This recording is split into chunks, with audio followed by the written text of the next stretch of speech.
yeah, let's do it. Let's run it. I love that. So I just shot my shot. Yeah. And then And he responded literally the next day. yeah, I woke up the next morning. I checked my Twitter. I was like rushing to check it to see if he DM'd me, and then he DM'd me. I was like, no way. He's giving me a shot. This is great. He's letting me in. Wow. And then y'all hopped on a call right after that. Yeah. Did he have you do any work before? Or I guess you had kind of, some of your content that you could show him. Yeah, so he was following me for a little bit. Yeah. So when he first followed me, I made this video of me like when FaZe Blaze follows you, and it was like really cringy, me dancing and stuff. And he liked it, so I guess he just like saw my stuff over time. So there was no trial edit. It was just straight into it. He just sent me the stuff. Straight in. He's like, get it done whenever. That's cool. So I sent it to him within 10 minutes. I was like, yeah. I'm not passing up on this. I'm ready. Yeah. Wow. And then, so that would have been kind of, October-ish or somewhere in there of 22. And then came in, started editing his videos. Mm-hmm. And then did you edit for the entire Game Over team or just his? I started doing their podcast clips and sometimes their podcasts, but that was mainly someone else for majority. Yeah. And then during the time you were making videos for the Never My Fault channel.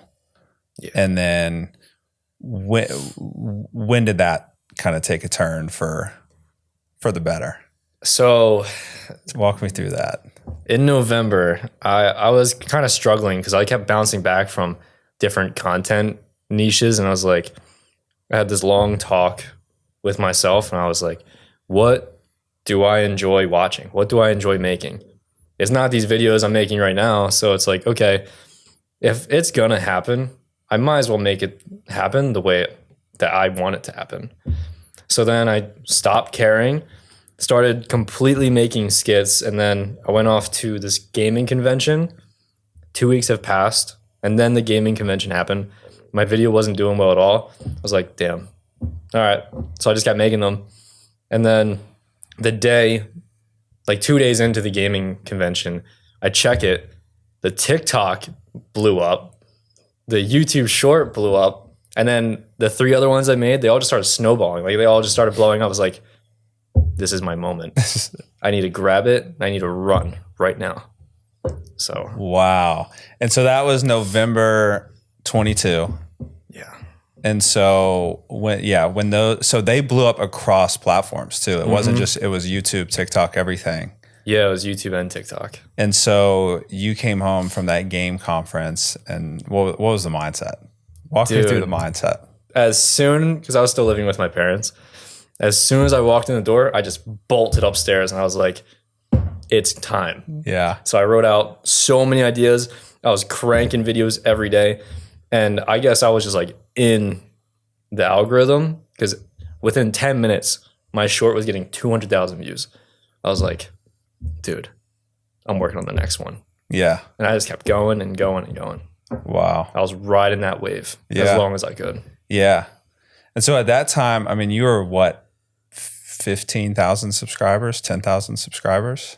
Yeah, I was at around 14,000 subscribers before it happened. So 14,000 subscribers in November-ish area. Yeah. And then fast forward now, you just crossed 1.5 million. Yeah. Wow. 1.5 million. That's pretty cool. And so continued cranking on the Never My Fault, but you have the new channel, Fault Night. Kind of walk us through Fault Night, your thoughts for that. So a majority of my videos were mainly short form content. And a lot of people already know that short form content doesn't pay the best. So you're spending a lot of time, but you're not really getting much value back. And I've never really made long form videos. So I was like, okay, I reached over 1 million subscribers. I posted my shorts. I still want to do that, but I want to hit 1 million subscribers with just long form videos now, just to know that I can do it. And so that's what Fault Night is. Fault Night is long forms only with Fortnite. Get it? Fault Night, Fortnite. I think it's a pretty good name. I do. I like it. And yeah, I just want to make really good movie like Fortnite videos that I feel like the scene doesn't have. Mm-hmm. Yeah, I like it. I mean, I think I guess last year on Never My Fault, so you got how many views across the entire channel, you think, last year? Last year, I think, actually, I don't really know. On Never My Fault. I think it was like 409 million or something on Never My Fault. Almost half a billion. Almost half a billion. Wow. And yeah, and I think what you said too is like that's so many views, but like short form doesn't monetize as well. And so the long form, yeah, when you sent over the first video, I went crazy. Look, I was like, dude, that's a cool video. Thank you. And you didn't, because you started that channel basically 0 subscribers and launched your first video. I guess walk us through launching that. You didn't say anything to any of your other channels, social, to now the number of views that it's at.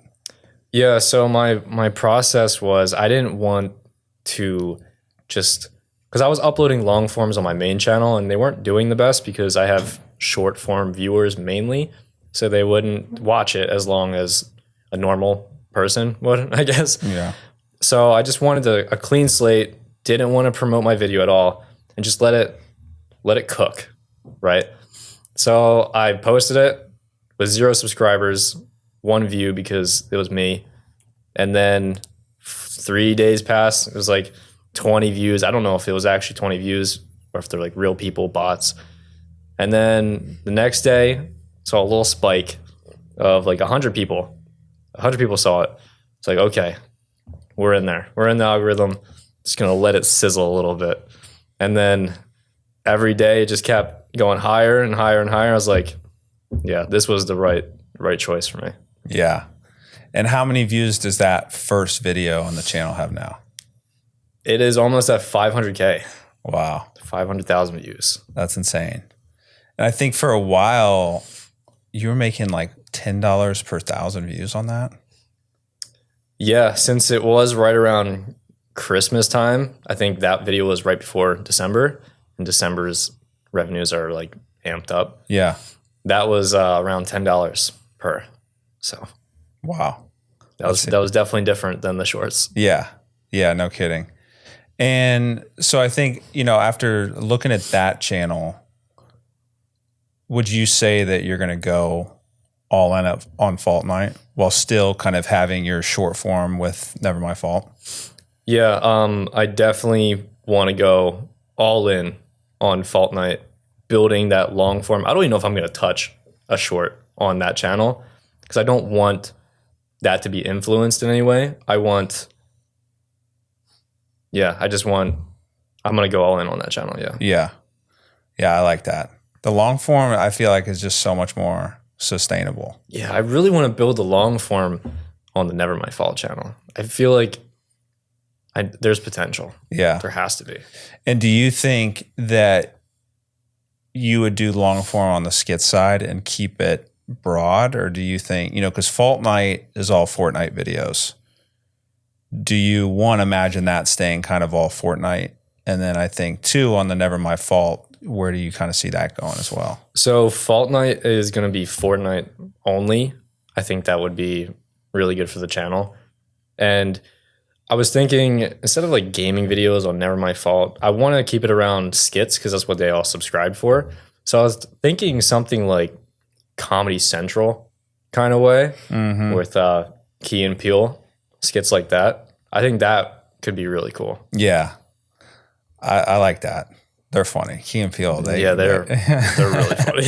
Yeah. They're hilarious. What do you think that you'll start any other long form channels, or do you think you have enough kind of underneath the umbrella?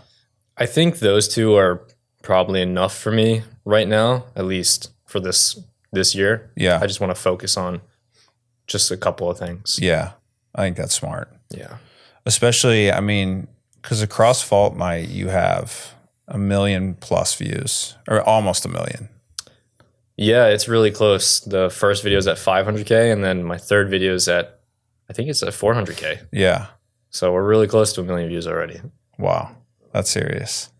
What else would you say? So we've talked about kind of the two main parts of your business. You've got Never My Fault channel, which was your main kind of revenue generator from last year. And then you've got Fault Night, which is kind of the new emphasis on long form. What are some other kind of pieces underneath what you're doing? So I do want to come out with a clothing company, not like that cringy YouTuber merch. I want to create something that my subscribers can wear, and then like Joe down the street can wear, or someone in the gym can wear, or like a dad can wear it, very universal. Mm-hmm. And then my next puzzle piece is influencer boxing. Okay. I want to get in that really bad. Yeah. Have you been training? I haven't been training with a coach yet. But so my apartment complex has a gym downstairs with a punching bag. I'm hitting that bag every single night. I'm shadow boxing in my office. I'm working on my footwork. Like I'm self-teaching myself right now, but I'm still doing everything. Wow. So I'm ready. I'm ready to get in it. I would go nuts if you got one. Well, you got offered one last year, and they gave you what 6 weeks turnaround with no training. It wasn't even 6 weeks. It was less than a month of training. It was like 31 days. And you thought about it. I remember. Really did. I was like, hey, I don't want to tell you either which way. You got to do what you think, but that seems quick. Yeah, I was thinking about it, but the guy had over a year and a half of training. He already had a big fight on one of the cards. I didn't think he was very good. I think I could have won. Yeah. But he just had so much experience on me. Yeah. And I had none at that moment. Like I didn't even know how to like throw a left hook properly. So yeah, and any combat sports, is one of those. That's those sports that you just can't really jump in. Yeah, I wouldn't be able to fake it. No. And he would find that out. Yeah, and it's like, man, they probably would have had y'all 6 rounds. Like even 6 rounds, 3 minutes, like that's a whole other animal when you get in there. Dude, it is crazy. I've been doing cardio every single morning for like a half hour, whether it's like the bike or I'm doing what boxers call it road work, which I don't like road work, but that is so different than like keeping your hands up and throwing a punch for a half hour. It's a whole different ball game. Yeah. And I haven't even fought anyone. So like I'm just hitting the bag and I'm tired. Yeah. Can't imagine fighting someone, thinking about their moves while they're trying to fight me. Like that's a lot. Yeah, I would imagine so. I mean, I did like some like boxing stuff like for basketball, but I've never been in a fight. Would you? Would you ever? My shoulders are pretty messed up. I've had the 2 labrum surgeries, and so like the ball and socket don't fit in as perfectly as they should. So I don't even know if I could. But like I've always followed it. I've liked it. I mean, I've told you like one of my like 2 bucket list items is to walk out with a fighter, Yeah. I think that would be absolutely electric. Well, it's definitely going to happen. It's just when will it happen? Yeah. Yeah. I feel like those will pick back up. I mean, I think those tend to roll with the economy a little bit. And so probably could see this year being somewhat of an off year, but end of the year, like picking back up. Yeah. Oh, that'll be good. Dude, right around like December. Yeah. That would be the best Christmas present ever. Yeah. That'd be cool. That'd be really cool. What, so you have Never My Fault, 409 million views from last year. I have Fault Night, which is a long form only channel, and it's at almost 1 million views. And then I have a Discord that's over 10,000 members. And next I just want to get into influencer boxing and coming out with a clothing brand. Gosh, I love that. That's sweet. What about some other, you talked about the Sean Hansen channel and the Fault X Files channel. What all do you do with those? So the Sean Hansen channel, I'm still trying to really figure out. Yeah. I want that to be more of me, and just like another way of getting my audience to just like the person that I am and not the character that I'm playing or the game that I'm playing. Mm-hmm. And then Fault X Files is just, I really love conspiracy theories and like mysteries. So I just cover that stuff on there. Yeah. That's sweet. That's fun. I like those types of things too. Yeah. I really do. I mean, you can easily go down a rabbit hole with it. It's good. Yeah, it can be bad, but it can be good. Yeah. And so, with the raise, what are some things that you're looking to do? I know you've talked about editors. I know you have a number of kind of things that you've outlined, but what are your thoughts on kind of your plan, what you want to do, what you want to accomplish through that? Yeah, so I have 4 main parts of my business. It's the Never My Fault channel, it's the Fault Night channel, and then there's brand deals, and then the 4th one is just my other social medias like TikTok, Snapchat, Instagram, and Facebook. So I really just want to solidify my brand and my name in this industry. So the reason that I am looking for the funding is because I want to bring on a bunch of editors that I already know who I'm going to grab, and to just really help with my production. And I think with the raise, I can really just manage everything correctly and distribute my content how I really want to. Mm-hmm. And I think that will completely change how people view my brand and name in a year's time. Yeah. Because right now, you're basically just doing it by yourself. I mean, you obviously have some of these editors that you can work with, but this would just kind of take it to another level. Yeah, this would completely elevate it. Yeah. Do you have some editors that you work with that you'll look to ramp up? I know you found that one that was helping on Fault Night. Yeah. He seems phenomenal. Yeah, he's amazing. Yeah. The editor for the Fault Night channel, his name's Mimo. He's incredible. His name's Mimo? Yeah, Mimo. Okay. That's what he goes by. Okay. How did you find him? There's this website called YT Jobs, and I just was scrolling, and I just saw his name, and then I saw some of the stuff he's done, and then shot him a DM, and he answered within seconds. Really? He was like, "Yeah, let's do it." Does he work for a number of different creators? I believe so. Yeah. Yeah. Cool. That's pretty cool. Yeah, he seems like he crushes it. Yeah, he's still in high school too, and he's doing some incredible things. Yeah. He's still in high school? Yeah. Wow. Yeah, I think he just turned 18. Okay. So good for him. Yeah. That's so interesting that, I mean, does he just have a social media where he's put his work out and you saw him and found him through that? No, not his social media, just the website. His social media, he has one, but it's not very big. Yeah. But that's where I reached out to him because he has like a couple, like, I don't know, like 100 followers. So I just DM'd him, and then that's pretty cool. Started working together. Yeah. And how did you get into content? It's actually like the same thing. I was an editor for the longest time, and then I always knew that I wanted to create the content myself and not edit for other people.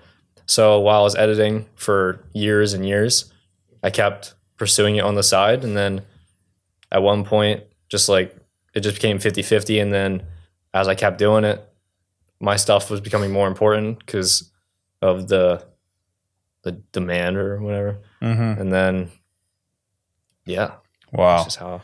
And so did you have a number of clients that you worked with? Like, did you have a number of people like FaZe Blaze that you had reached out to that you were doing work for? Yeah, so I would reach out to like everyone and anyone. Yeah. Always have a client in my back pocket. So I had a good group of 3 or 4 people that I would keep editing for. Cool. That's cool. And then was it primarily short form and podcast stuff, or was it just like you could edit whatever? It was whatever. Wow. It was usually long form until FaZe Blaze reached out. Yeah. Or I reached out to FaZe Blaze, and then it was short form. When do you think was like the first time you started on the editing side? Probably when I was like editing for other people, is what you're saying? Yeah, or just like messing around. I mean, was it just as young as you could remember? You're just I want to say like 9. I started editing. Really? Yeah. That's pretty cool. Yeah. And was that, I mean, what were you editing then? I mean, just anything. So when I was 9, there was like this stick figure game on my iPhone. I don't remember the name at all, but you would like, it was like animation. So you would like make them fight and you would like do it frame by frame, and then you could play it at the end and see like what you created. So it started with that. And then I started making Minecraft videos, and then I had Adobe Premiere. So I was like just messing with it and like zooming in and stuff, figuring out the basics. And then over time, I just kept watching YouTube videos on how to do certain things. And then it just became like second nature. Wow.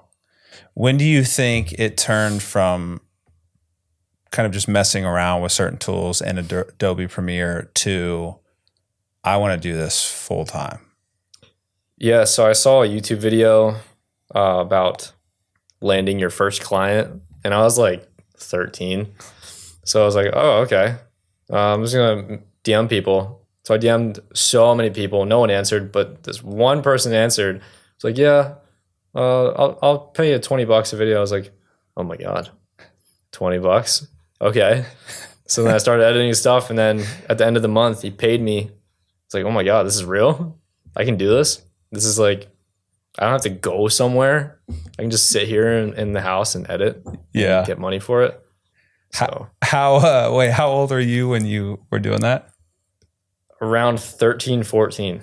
Wow. Yeah. So that was kind of the first time you got paid to edit, and you just basically you DM'd a bunch of people. One of them responded, and Yeah, it was the most unprofessional DM ever. I love it though. You're like, hey, I'm trying to do this. Yeah. 20, you go, $20? This is real? Dude, Yeah, I'm in. he's going to pay me $20? Yeah. Okay. Wow. Do you remember what content he was doing? I don't even remember. It was like, I think it was for this mobile game called Brawl Stars, which actually, no, it wasn't Brawl Stars. I think it was a Clash of Clans video. That's cool. Yeah. That's so interesting. Wow. And so you were 13. So that would have been 10 years ago. 10 years ago. Yeah. That is crazy. You know, it's so interesting. It's like you think back for like a number of people when they're young, it's like that is like almost like the modern day lemonade stand. Yeah. You know, in an interesting way where it's like, you know, but it's like, you know, it's kind of like people could look at that back 10 years ago and say, okay, yeah, that's pretty cool. But it's like now you look at that now and it's like, man, you probably learned so much from that. Like so many like soft skills from that, where it's like you're learning how to just like reach out to 100 people, understanding that 5 of them may respond, and then you may get one of them as a client, and you're just like, sweet, like I'm gonna reach out to the next 100 people, you know? Yeah. Wow. And so 13, you start editing this guy's Clash of Clans videos, and then from there, do you have any other kind of things that stick out in your mind for people you edited for, types of videos that you edited, or the journey? So I was doing like everything around 13. I was editing videos, and I was also making thumbnails, but I was so bad at making thumbnails and editing at the time. I've edited some really weird things from Fiverr, where it's like they're cosplaying and they're like this, I don't even know what it's called. It's like those virtual reality characters on the screen. Yeah. Yeah, it was some weird stuff with that, but anything that was making money, I was grabbing that. Yeah. And you said you went on Fiverr and they picked you from Fiverr, or Yeah, they could pick me from Fiverr as well. Cool. Interesting. Wow. Cool. And then now you're full time on all of your stuff Yes. since the moment. Wow. That's really cool. And who would you say are some of your favorite creators out there who you think are some of the best creators? I'd be interested to hear your view on some of the top creators, and you can say whoever, and then your thoughts on why they're the best. Top creators. I might need a second to think about this.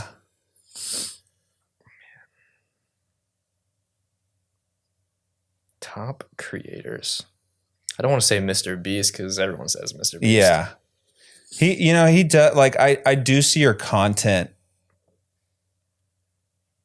on the Never My Fault channel being able to go that route. Obviously, if you are able to put the long form stuff. Yeah. Like the real life. Yeah, there's just a lot of parallels. I know it's not the same by any means because yours are mainly skits, but like there's a similar content style. There's a similar content feel that I see.